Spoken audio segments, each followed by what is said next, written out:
Let's talk about communications for social enterprises. Why is it necessary? Why am I talking to you today like this? I think that social enterprises, impact organizations, can really be the future of what commerce looks like. Business does not have to be all about profit. It can and perhaps should be more about looking after the society in which it works. But I think these organizations, impact organizations, need sometimes to be explained how they work and why they work, why they're set up in the way that they are. Why is it perhaps so difficult for people to understand that if there's such a demand for a product, like water in the case of Project Margie, the organization I run, why can't that be a for-profit business? Surely everyone wants to buy water and make a profitable business. It's not always that simple. We have to serve and meet customer needs. When we're doing a social enterprise, we can't exclude anyone from our product and availability of water. So how do we make that work?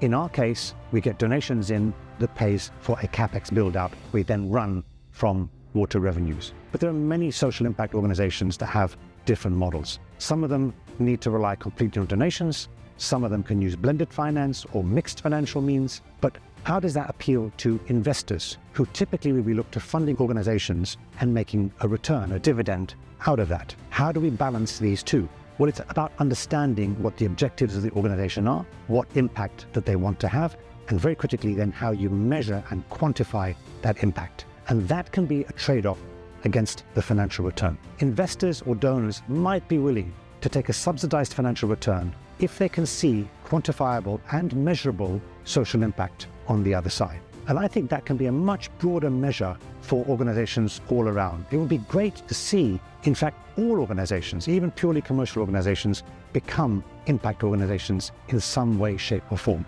We don't have to look at profit as the be-all and end-all. Let's look at maximizing profit, because I think maximizing profit, in fact, causes a lot of social ills. If we're just a bit more socially responsible, we may not need big for-profit enterprises here and social enterprises down here. We might be able to close the gap and see that all organizations could be impact organizations and serving the world and the community around them much, much better.